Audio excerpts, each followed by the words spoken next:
Hello aspirants, welcome to Step Forward Classes. जैसा कि आप सभी जानते हैं कि हमने एंशिएंट हिस्ट्री की सीरीज़ को शुरू किया है, जिसमें हम ऑलरेडी इंडस वैली सिविलाइजेशन को पढ़ चुके हैं और आज का हमारा टॉपिक है वैदिक पीरियड। आपको जब भी एंशिएंट हिस्ट्री पढ़ना हो या फिर हिस्ट्री इन जनरल पढ़ना हो तो आप एक चीज़ का ध्यान कीजिएगा कि आप डिफरेंट पीरियड को कंपेयर कीजिए। कुछ पैरामीटर्स हैं जैसे कि society, religion, women status, administration, तो ऐसे कई सारे एरियाज़ हैं जिनको आप स्टडी कीजिए और कंपेयर कीजिए। इससे आपको ये पता चलेगा कि कैसे सोसाइटी इवॉल्व हुई और आपको याद रखना भी आसान होगा। आइए पढ़ते हैं वैदिक पीरियड। टॉपिक शुरू करने से पहले मैं आपको बताना चाहती हूँ कि हमारा एक और चैनल है जिसका नाम है पैराडाइज इंस्टीट्यूट चैनल, जहाँ पे English grammar for competitive exams की तैयारी कराई जाती है। आई होप आप इस चैनल को विज़िट करेंगे। आइए शुरू करते हैं वैदिक पीरियड। इसका कार्यकाल था 1500 BC से लेकर 600 BC तक। इसको वैदिक पीरियड क्यों कहा जाता है? क्योंकि इस पीरियड के अंदर होली वेदास को लिखा गया था।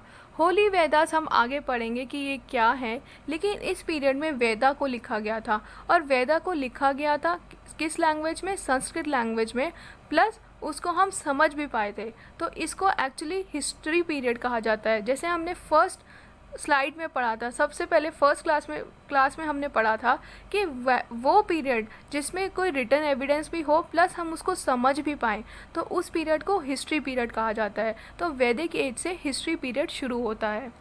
Also called Aryans because they spoke an Indo European language. तो वैदिक पीरियड में जिनका मेन दबदबा था उनको आर्यंस कहा जाता है, जिन्होंने मेन इस पीरियड में रूल किया और इसीलिए इस पीरियड को आर्यन पीरियड भी कहा जाता है। और ये आर्यंस कौन थे? जो इंडो यूरोपियन लैंग्वेज बोलते थे। आइए अब हम आर्यंस के बारे में और जानते हैं। There is a dispute about their place of origin, but this is generally accepted view that they come from steppe region known as Eurasia, east of Alps mountain. अभी तक ये डिफाइन नहीं हो पाया है कि आर्यंस कहाँ से आए थे, वेदर वो इंडिजीनियस थे या फिर वो कहीं और से आए थे। लेकिन एक जनरल सेंस में कहा जाता है कि ये वेस्टर्न रीजन से आए थे। वेस्टर्न रीजन कहाँ से? स्टेपी रीजन से आए थे, जो कि यूरेशिया में है। Avesta, oldest text of Iranian language mentioned about Aryans.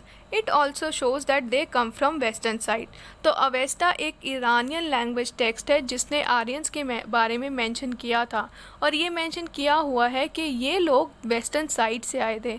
अब ये आर्यंस का नेचर देखा जाए तो जनरली ये लोग माइग्रेटरी पीपल थे जो एक प्लेस से दूसरी जगह मूव करते थे और जनरली मूव करना from one place to another is for food, is for good shelter, is for their basic livelihood. So they have moved from western region, from steppe region to India.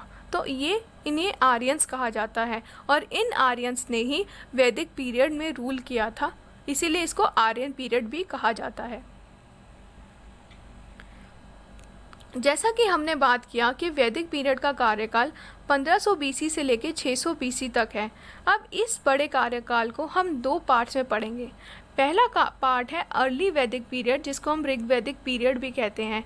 इसका time period है 1500 BC से लेकर 1000 BC तक। And then second period है letter वैदिक period, जिसको हम पढ़ेंगे 1000 BC से 600 BC तक।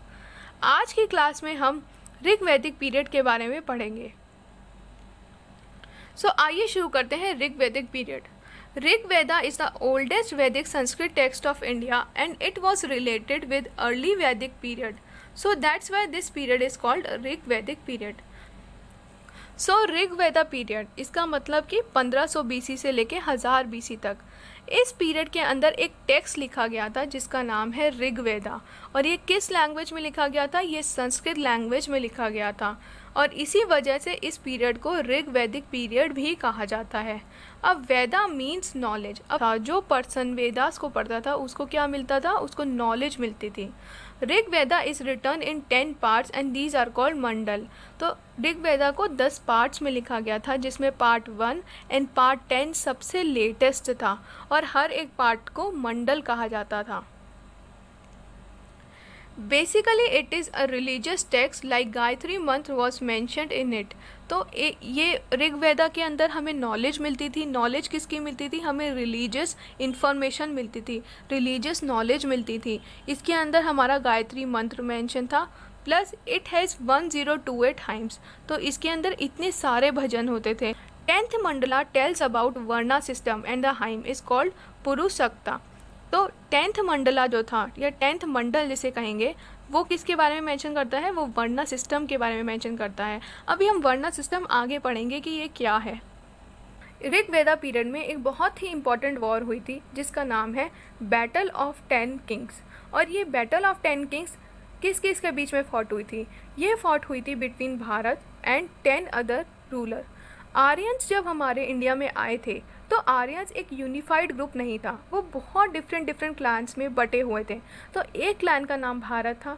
तो ये विद इन आपस में ही लड़ाई करते थे एक दूसरे से, क्योंकि इनको अपना दबदबा बनाना था।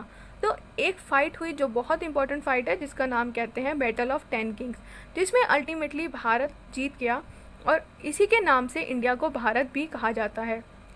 ये वॉर हेल्ड हुई थी पुरुषनी रिवर, जिसको हम रावी रिवर भी कहते हैं। उसी टाइम पे कुछ इंडिजीनियस पीपल जो इंडिया में रहते थे, जो इंडिया में ही बॉर्न एंड ब्रॉट अप हुए थे, उनको कहा जाता है दास और दस्यूस। आइए ऋग्वैदिक पीरियड में इम्पॉर्टेंट रिवर्स के बारे में डिस्कस करते हैं। ये रिवर्स का मेंशन बार बार ऋग्वेदा में हुआ है। The 7 rivers mentioned in the Rigveda, the region is called Saptasindhava. So इस रीजन को सप्तसंधव रीजन कहा जाता है। इसमें आइए इंपॉर्टेंट रिवर्स के बारे में बात करते हैं। सबसे पहले रिवर है सरस्वती। ये सरस्वती रिवर काफ़ी ज़्यादा मेंशन्ड है, और लेकिन आज के टाइम पे ये सूख चुकी है और आप इसका मैप में देख सकते हैं। नेक्स्ट है सिंधु, जिसको हम इंडस कहते हैं, सतुद्रु, सुतलेज, विपास, ब्यास, असिकनी, चेनाब, पुरुषनी, रावी, वितात्सा, झेलम।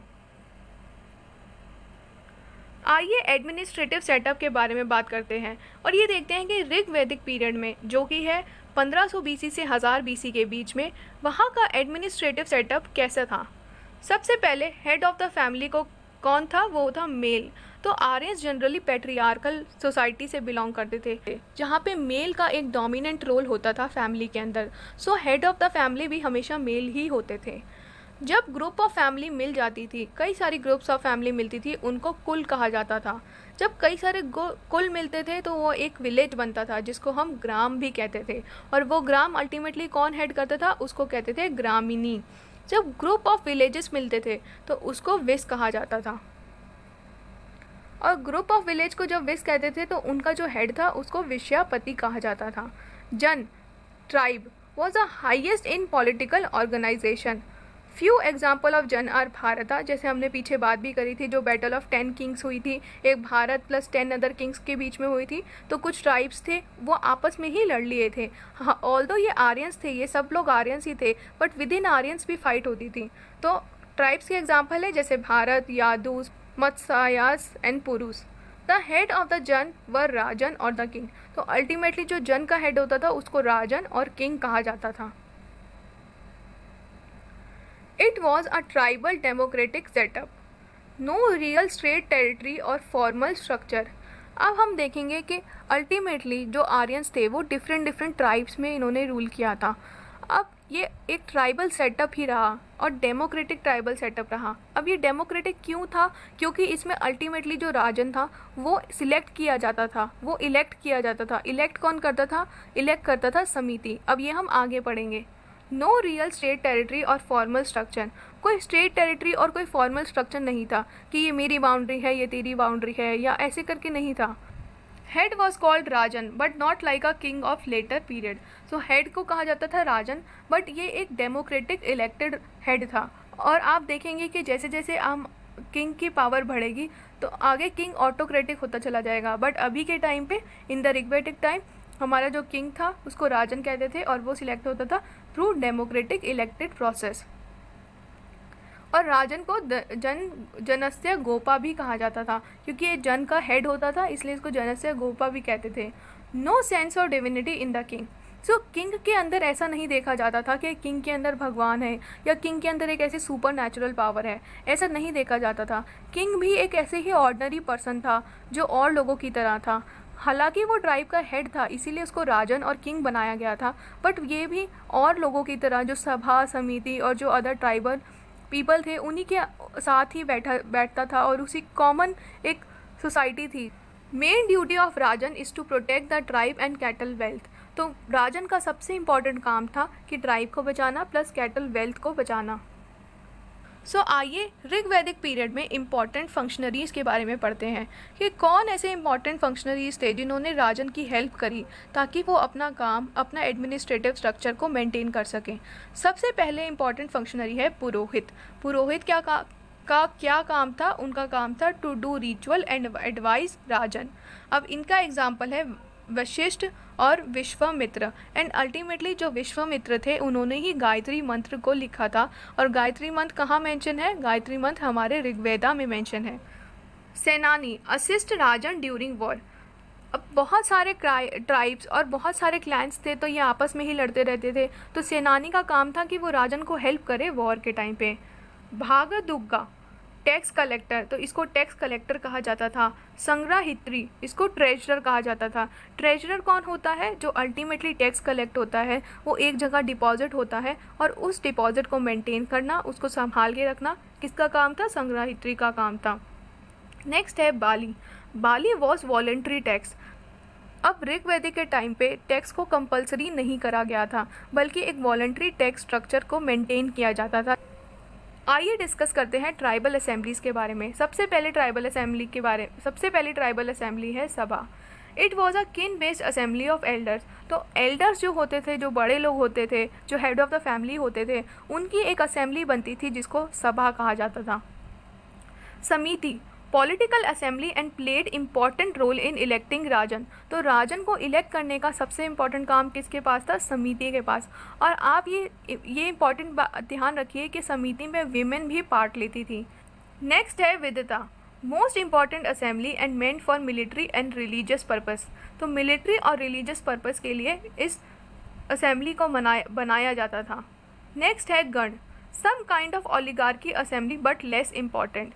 सो गण का इतना इम्पॉर्टेंट रोल नहीं था, लेकिन इसमें डिफरेंट राजन्स होते थे, उनका एक ग्रुप होता था, उसको गण कहा जाता था। Sabha and samiti were called daughters of Prajapati. तो सभा और समिति को डॉटर्स ऑफ प्रजापति कहा जाता था। सो आई होप आपको मेरी ये वीडियो पसंद आई होगी।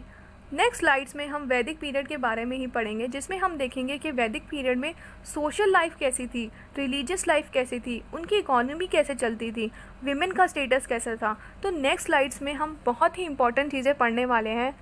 सो आज के लिए इतना ही। सो आई होप आपको मेरी ये वीडियो पसंद आई होगी, और अगर पसंद आई तो please like share and subscribe to my channel and comment में अपने डाउट लिखिए, और मैं कोशिश करूँगी कि जल्द से जल्द आपके डाउट्स का रिप्लाई कर सकूँ।